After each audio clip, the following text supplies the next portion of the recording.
Silakan Bang. Etis Apa yang tipu. mau Abang sampaikan? Silakan Bang. Saya menyampaikan asal usul kurban Islam. Islam itu ajaran dari Al-Quran dan hadis, Bang. Kita Oke. berkorban itu sesuai dengan apa yang diperintahkan di Al-Quran maupun di Oke. hadis. Coba di dalam Ada Al-Quran, perintahnya, Bang. betul, betul. Di dalam Al-Quran dikatakan begini, berkurbanlah kamu sebagaimana umat-umat terdahulu, betul?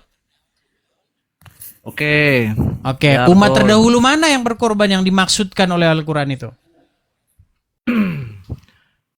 Ya umat-umat terdahulu ya umat-umat orang Yahudi, orang Berarti Israel, berarti Pak, orang tiru-tiru. Israel. Berarti tiru-tiru. Berarti tiru-tiru Yahudi. Yahudi berkurban, berkurban, Bukan tiru-tiru, kan Terus? Tuhan satu, Bang. Itu kan perintah Tuhan. Iya, Jadi, berarti Tuhan itu disuruh mengabarkan. meniru kan? Disuruh meniru-niru orang Yahudi, betul nggak? Ya, enggak iya. betul, enggak masalah, enggak masalah. Memang Perintah betul, Tuhan itu memang betul gitu. Ya perintah Tuhan itu kan enggak jauh beda tuh Pak Edi. Betul Perintah Bang. Tuhan Bukan itu. itu. Yang saya maksudkan begini Bang. Artinya memang terbukti bahwa kurban itu adalah meniru-niru umat terdahulu. Sebenarnya Bang, kalau kita mau jujur, ini nggak jelas Bang. Yang dimaksud umat terdahulu ini siapa? Kalau menurut asumsi saya, menurut penelitian saya, itu adalah kebiasaan orang-orang Quraisy penyembah berhala di Mekah. Bukan orang Yahudi, bukan orang Nasrani. Karena kalau orang Yahudi, orang Nasrani, mereka tidak melakukan ritual kurban seperti yang Anda lakukan. Contoh, kalian mempersembahkan unta. Unta itu haram Bang di dalam hukum Taurat. Nggak ada mempersembahkan unta, itu nggak ada. Mempersembahkan unta sama haramnya dengan mempersembahkan babi. Sama haramnya dengan mempersembahkan hewan-hewan yang haram. Nah, sedangkan dalam agama Islam, kalian mempersembahkan kurban berupa unta. Betul nggak? Ya. Nah, coba Betul. umat Wahyu di mana yang mempersembahkan kurban unta? Makin mumet lagi nanti kamu. Silakan. Saya Dan- enggak enggak usah ngomongin masalah haram atau halal, Bang. Ini masalah korban. Temanya kan asal kurban. Betul. Ini kurban, Bang. Yang kita bahas ini bukan masalah haram. Betul, Bang. Orang Yahudi berkorban pakai hewan enggak, Bang Edis? Orang Ya, Yahudi berkorban pakai hewan apa enggak? Tetapi berkurbannya itu ya yang dilakukan oleh orang Yahudi itu berkurban misalnya menggunakan lembu, domba, begitu. Nah, sementara kalian kalau mempersembahkan kurban, kalian bisa lembu, bisa domba, tapi ada untanya segala macam unta. Nah, pertanyaan saya Karena adalah unta kan sudah halal, Pak. Nah, pertanyaan saya adalah umat terdahulu mana? Sebentar, Bang, tenang. Umat terdahulu mana yang kalau mempersembahkan kurban itu berupa unta? Enggak ada. Ya iya, berarti umat terdahulu mana yang kalian tiru ini yang mana? Ayo silakan, ini menjadi Yang misteri. diomongin Mas. Iya, itu kan masalah halal dan haram. Kalau masalah kurban itu umat Yahudi itu juga berkorban pakai binatang. Ya bet- itu masih tidak pakai unta, Bang. Tidak pernah orang Yahudi ya, berkurban nggak pakai unta. Ya betul. Lah terus kalau Betul. kalian berkurban pakai unta, umat terdahulu mana yang kalian tiru? Nah itu kan masalah halal haram, Bang. Kalau unta sekarang kan halal. Bu, aduh, Halal, abang Bang, nggak halal. nyambung. Gini loh, gini, dengarkan, kalau halal boleh dengarkan. dikorbankan. Sebentar, gini, dengarkan. Gini, kalau misalnya saya misalnya katakan, menikahlah kamu seperti yang dilakukan oleh si Anu, misalnya begitu. Nah, ternyata si Anu itu menikahnya laki perempuan. Nah, sedangkan Anda menikahnya sesama laki-laki. Nah, berarti ada suatu kesalahan peniruan, betul nggak? Betul? Salah jiplak gitu loh, menjiplak Ya. tapi salah, bener nggak?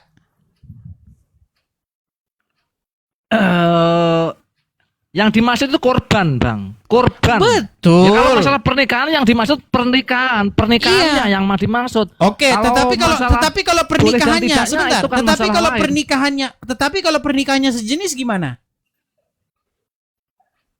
Ya salah, kan tidak Nah dihalalkan. iya itu Haram. dia.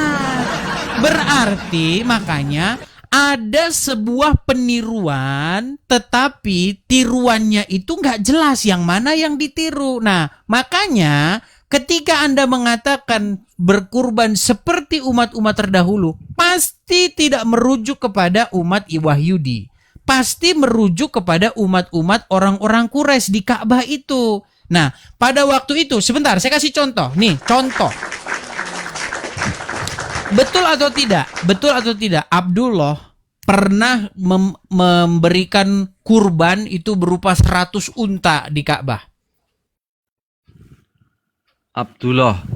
Menurut sirah nabawiyah yang saya baca, ya, pada waktu itu Abdullah itu bersama dengan Abdul Muthalib kalau tidak salah ya, mereka itu mempersembahkan unta di Ka'bah itu 100 unta. Betul atau tidak? Iya, Bang. Ya, betul. Nah, itulah yang ditiru-tiru oleh kalian ini. Betul? Kepada siapa kalian mempersembahkan kurban itu? Ya kepada Allah, Pak, semuanya Iya, itu. kepada Tuhan negeri Kan Mekah itu, betul? Iya kan, kalau di Mekah itu kan landasannya kan Ibrahim, Mbak. Ibrahim. Kalau di Ibrahim. Israel kan Berarti iya, beda. merujuk kepada ajaran yang tidak beda, Bang. Maksudnya umat terdahulu kalau Anda merujuk kepada orang Quraisy, ya kan Ibrahim, ya bisa juga. Yang dimaksud kurban itu bisa merujuk kepada umat terdahulu, bisa merujuk kepada Ibrahim. Baik. Ajarannya kan Kita nggak baik. masalah. Begini, yang perlu Anda tahu itu begini, Mas. Pada waktu itu belum ada cerita Ibrahim itu mendirikan Ka'bah sehingga kiblat kalian ke Ka'bah. Belum ada cerita pada waktu itu. Cerita Ibrahim mendirikan Ka'bah itu baru muncul belakangan. Di Quran juga nggak ada, Bang. Nah, kenapa bisa begitu? Ini permasalahannya mencurigakannya di sini, Bang. Waktu Muhammad pertama-tama kali dia menjadi nabi, apakah kiblatnya langsung ke Ka'bah? Tidak. Oke, kemana kiblatnya? Ya ke Masjidil Aqsa, Pak. Di mana itu? Yerusalem. Oke, Israel. kenapa kok nggak dari awal ke Ka'bah langsung? Kenapa kok ke Yerusalem dulu? Kalau memang Ibrahim sudah sejak awal mendirikan rumah di Ka'bah, bahkan dikatakan rumah yang pertama-tama kali didirikan, kenapa kok nggak langsung ke situ? Kenapa setelah ada penolakan orang-orang Wahyudi? Kenapa setelah orang-orang Wahyudi tidak percaya bahwa Muhammad Nabi, baru akhirnya kiblatnya dipindahkan, baru akhirnya dibuat cerita Ibrahim datang ke sana bikin Ka'bah. Nah, artinya apa? Artinya di sini ada sesuatu yang mencurigakan, betul? Ceritanya panjang, Bang. Balik ke hewan.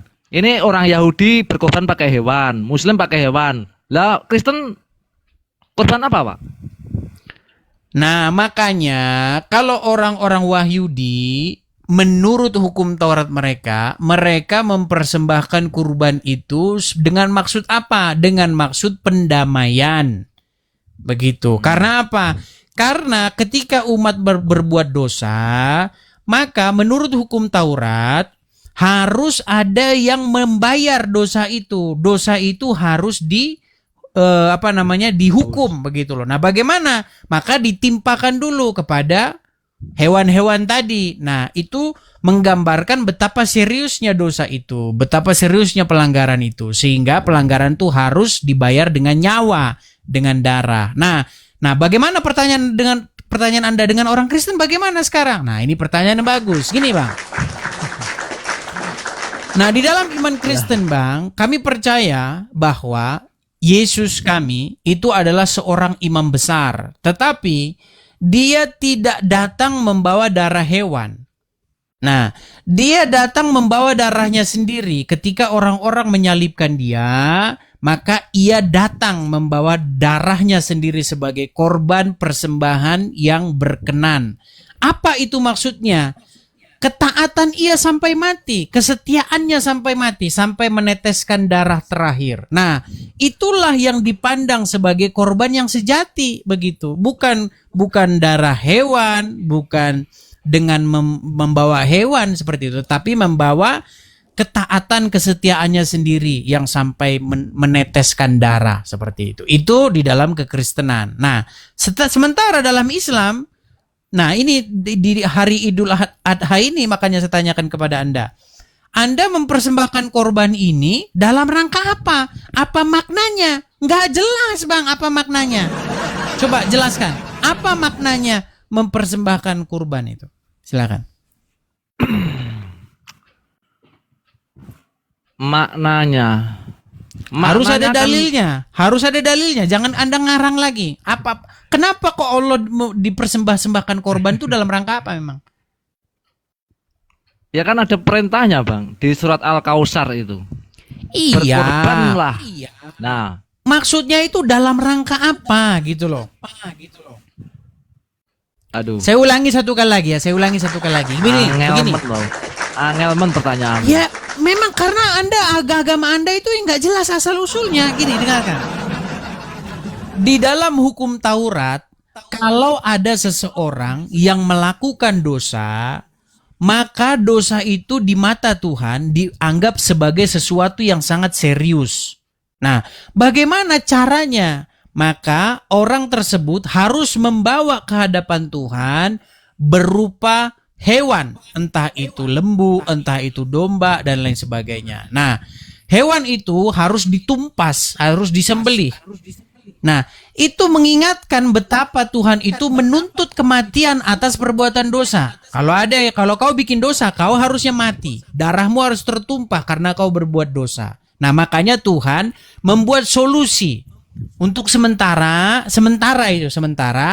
ini dulu. Anda harus membawa kepada imam hewan apa, entah lembu, entah apa, lalu disembelih, lalu darahnya itu dipersembahkan. Dengan maksud bagaimana? Dengan maksud untuk memadamkan murka. Begitu. Saya ngomong gini, Anda nangkap nggak? Kalau Anda masih mumet juga saya nggak. Sebentar, Anda nangkap nggak? Nangkap sekali. Oke, nangkap. Nah, sebentar, saya lanjutkan. Kalau Islam gini, Bang. Sebentar, saya lanjutkan.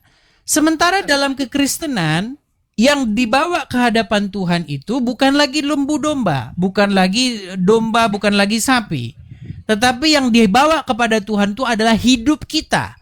Jadi hidup kita itu kita persembahkan kepada Tuhan sebagai korban persembahan yang harum dan berkenan kepadanya. Bagaimana caranya? Kita harus mati dalam keadaan tidak berbuat dosa. Nah, itu hanya sanggup dilakukan oleh Yesus. Makanya Yesus bukan mempersembahkan darah hewan, tetapi dia mempersembahkan darahnya sendiri sebagai korban persembahan yang berkenan kepada Bapa di surga. Nah, itulah konsep Islam dan itulah konsep Yahudi dan konsep Kristen. Pertanyaannya sekarang, kalau di Islam Anda potong-potong onta buat apa? Silakan.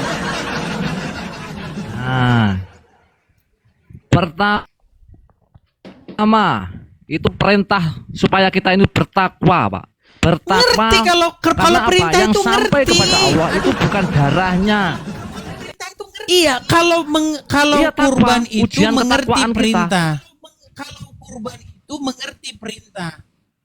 Oke, ujian kenapa? ketakwaan. Iya, kenapa kok seperti itu? Lah iya, memang seperti itu. Salah. Bukan itu, Anda ngarang. Karena disuruh berkurban seperti umat-umat terdahulu. Anda ini nggak ngerti. Di dalam ayat Quran itu, Anda bukan dibilang kamu saya uji ketakwaanmu dengan berkurban, tidak. Yang dikatakan adalah berkurban seperti umat terdahulu. Baca di surat Al-Kausar nomor 2 loh, Bang. Takwa yang sampai kepada Allah itu takwanya. Iya, saya mengerti. Darahnya. Saya mengerti ayat itu, mengerti. Cuman perintah berkurban itu dikaitkan dengan umat-umat terdahulu. Bener nggak? Iya, betul. Umat terdahulu kan yuk bertakwa juga karena mengikuti perintahnya. Siapa umat terdahulu yang kayak begitu? Berkurban untuk bertakwa itu umat mana? Coba sebutkan umat terdahulu yang kalau berkurban adalah untuk bertakwa, mana? Coba sebutkan.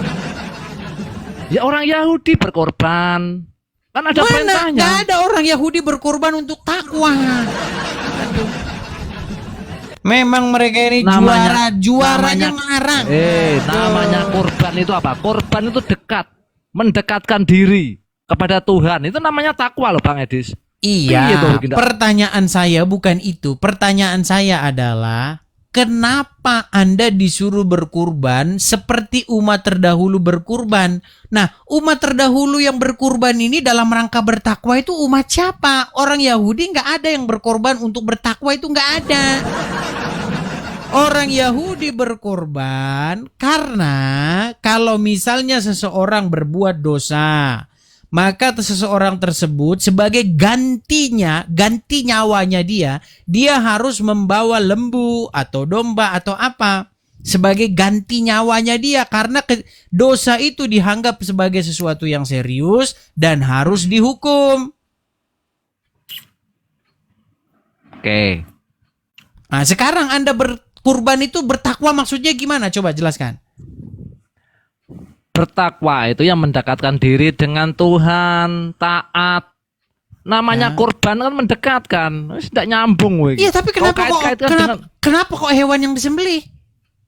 Kenapa tidak mendekatkan diri saja berupa sholat, ya kan? Terus misalnya bernyanyi-nyanyi seperti lagunya Muslim, ya Rasulullah. Itu kan salah satunya. Kenapa kok harus salah satunya? Kenapa harus hewan? Mendekatkan diri itu apa salah banyak. hewan? Apa salah hewan coba? Nah, polemik ngene iki wis tegak. Itu namanya yo polemik, bukan diskusi. Bukan, karena Anda bingung sebenarnya, pusing. Betul nggak? Anda pusing sendiri kan? Ya enggak. Yang pusing itu Oke, kamu, baik. manusia. Sekarang gini. Jadikan korban itu kan beda. Tidak nyambung itu, Menjadikan Pak. kurban. Nggak ada perintah Tuhan. Siapa yang menjadikan kurban? Coba jelaskan di dalam kekristenan siapa yang menjadikan kurban? Silakan, siapa? Iya, Yesus kata Anda itu adalah kurban. Iya. Penebus dosa. Bagaimana? Itu perintah siapa? Iya, jalan ceritanya bagaimana kok bisa Yesus jadi kurban penebus dosa itu, gimana jalan ceritanya? Coba jelaskan dulu. Ya, kata-kata orang Kristen begitu kok. Kata orang Kristen. Bukan kata orang Kristen. Menurut Alkitab gimana? Ya enggak ada, saya enggak tahu, makanya saya tanya Anda. Tadi sudah Kenapa saya Yesus menjadi jelaskan. penebus dosa? Tadi sudah saya jelaskan, betul? Bagaimana tadi saya jelasinnya? Nah iya, menebus dosanya umat manusia. Iya, gimana menebus Bisa dosanya gitu loh. gimana? Cara Yesus menebus dosa gimana? Caranya dia. Caranya ya dengan ketaatannya mati di kayu salib. Nah, Itu katanya. itu bukan caranya dengan orang lain nyalipin Yesus terus jadi mereka berpikir bahwa inilah korban penebus dosa. Bukan begitu. Ada-ada saja. Jadi begini, sebentar. Cegah. Orang-orang yang menyalip Yesus, mereka bukan imam-imam Yahudi. Dalam pengertian mereka bukan imam-imam yang menyembelih orang terus habis itu darahnya bukan begitu, nggak ada. Karena Yesus tidak disembelih. Yesus itu disalib, begitu. Nah, ketika dia disalibkan, sampai pada waktu disalibkan, darahnya tercurah, ia tidak berbuat dosa sama sekali. Begitu loh. Nah, sehingga kematiannya dia itu, kematian yang sampai darahnya tertumpah itu kematian sebagai orang benar. Begitu loh. Sehingga nah, ya kok bisa menjadi penebusan itu bagaimana ceritanya? Dari mana? Ya, usulnya? baik. Itu dijelaskan. Ya, itu kok dijelaskan. Enak banget. Gitu, kok enak banget. Loh, lebih parah Yesus kalian loh. Kesakitan. Coba, baik. Gini Baik, loh, saya kasih contoh. Yesus itu manusia. Oke. Baik. Mereka Yesus sakit. Nah, Anda kok tinggal menerima, padahal Yesus tidak mengatakan seperti itu. Aku nanti akan menjadi penebus dosa kalian. Baik. Mati di kayu salib kan nggak ada ceritanya. Baik. Kok enak-enak tinggal pakai itu kan, aduh, enak banget. Baik, Anda percaya nggak bahwasanya Muhammad mampu memberikan syafaat kepada Anda? Ya. Oke, Anda percaya bahwa Muhammad pemberi wasilah? Ya. Oke, kenapa kok bisa begitu?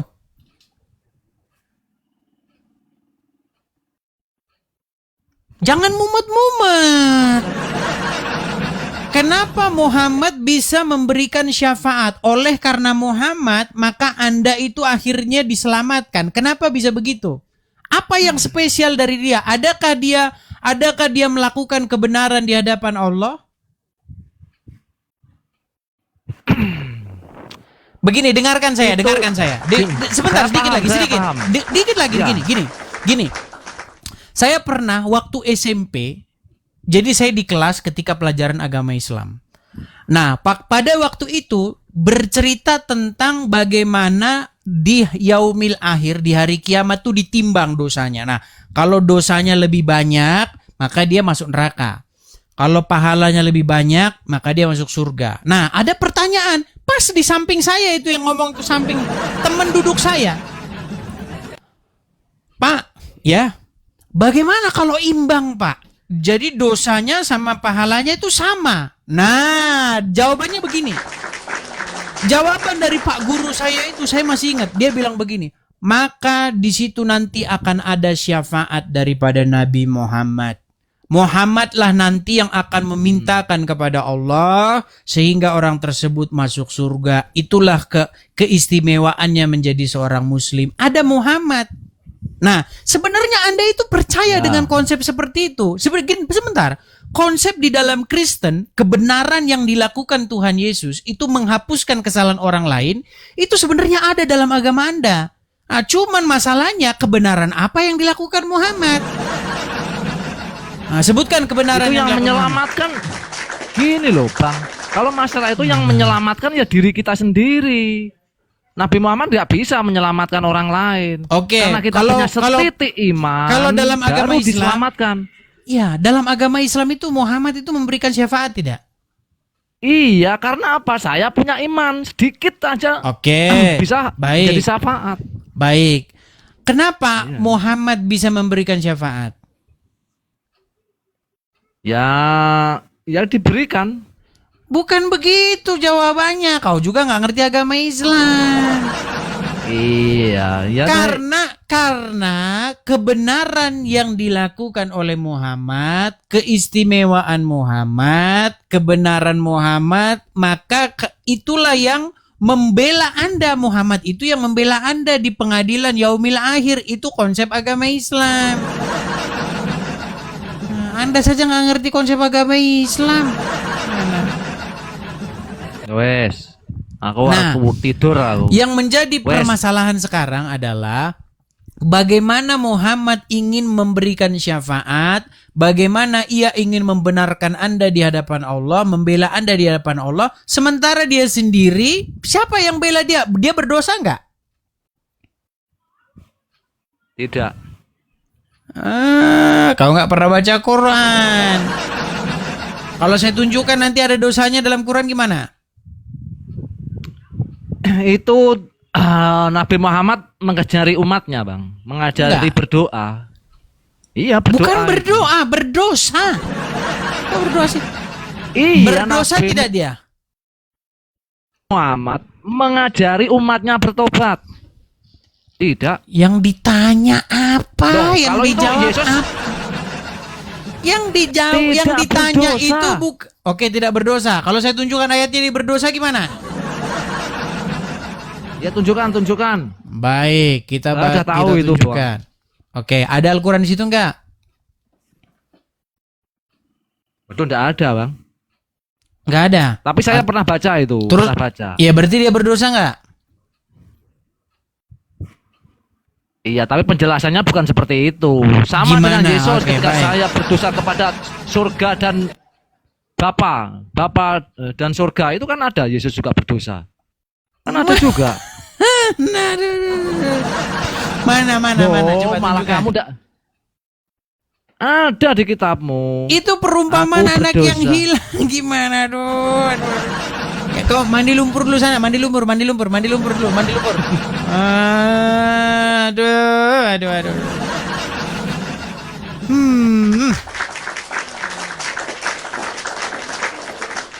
Gak nyambung dia. Masa dikatakan perumpamaan anak yang hilang itu adalah Yesus? Ada saja. Begini.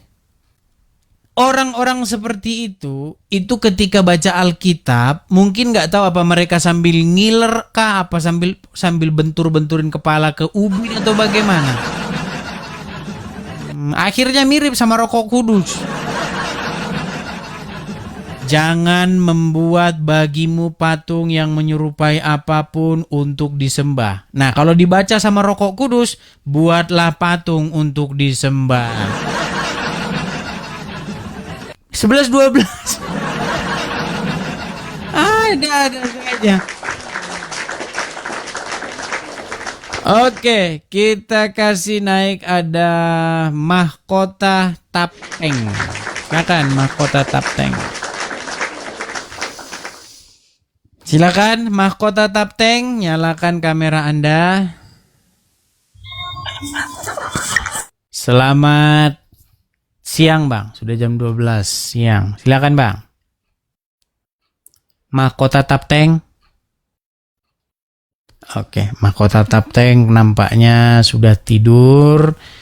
Kita kasih naik yang berikutnya ada